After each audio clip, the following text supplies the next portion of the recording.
I was working a second shift that Tuesday and I got up at about 9 a.m. I soon headed downstairs to get some breakfast with my family, but as I went down, I sort of knew something wasn't quite right. I could just feel it. I went into the living room and my family sat there in complete silence, watching the news.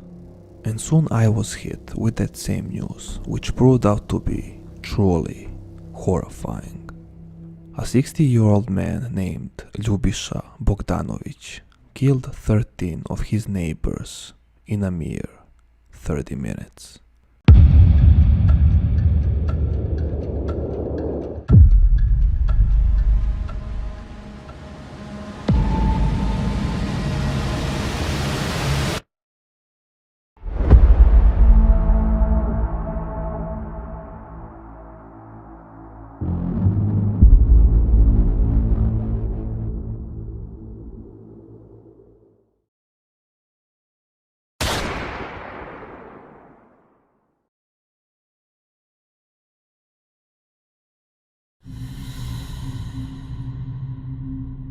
Velika Ivanča, a small settlement located just 50 kilometers from the capital of Beograd.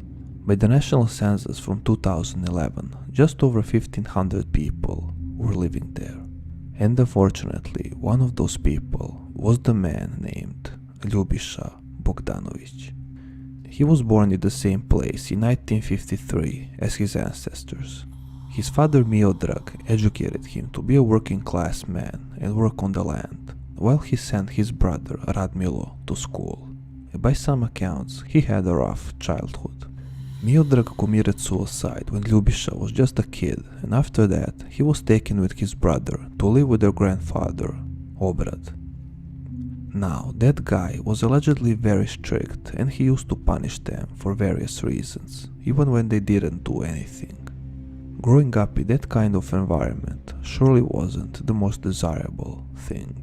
Ljubisha was also a war veteran, so we can say that he saw a fair share of the horrors that war brings. And along with disturbed childhood, it was just a drop on top of an already filled glass. Having the army experience, he legally possessed multiple firearms, but was surprisingly seen as a very friendly and quiet neighbor who was anything but violent. However, it can be determined that Ljubisha fought with his inner demons for a long period of time, since his uncle and his cousin both allegedly suffer from mental illnesses. By some accounts, Ljubisha was also treated for the same things, although others say that is not true. But seems like under the facade of a friendly neighbor, something else was hidden. It was rumored that he wasn't in a good relationship with his son, Branko, because he was in a relationship with a woman with whom Ljubisha didn't get along well. On top of that, they both lost their jobs in 2012 at a Slovenian company they worked in. I guess you can say the tension was very high in the home of the Bogdanovic family. And unfortunately, that tension would escalate only a year later, when Ljubisha would do something that would shake the entire country and the surrounding region.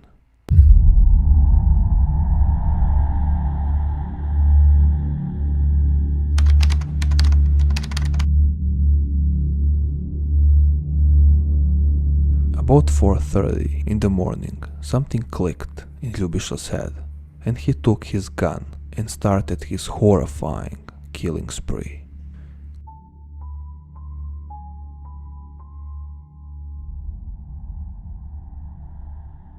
He was in a barn when he decided to go into the house where his wife, Javorka, and his mother, Dobrila, were. He shot both of them in the head, but somehow his wife survived. In the same backyard, he kicked the door of another house where his son Branko was sleeping and killed him. He then started walking to the next house, the home of the Despotovic family. Mikhailo Despotovic heard that somebody was kicking the door and he got up to see what was going on when he was shot in the hallway, while his wife Milena was shot in her bed. But that was not the end, because Mikhailo's grandson Goran, his wife Jovana, and their 2-year-old son David were also in the same house. and the first call to the police came from the Despotovich residence when a woman called and claimed somebody shooting at her husband before she was taken down herself. To this very day, the police still don't know which of these two women called. He then proceeded to house number 4, where he killed Danica Stekic with one shot in the head. He continued down the road when Miloš Ješić ran outside in his yard and tried to take a gun away from him.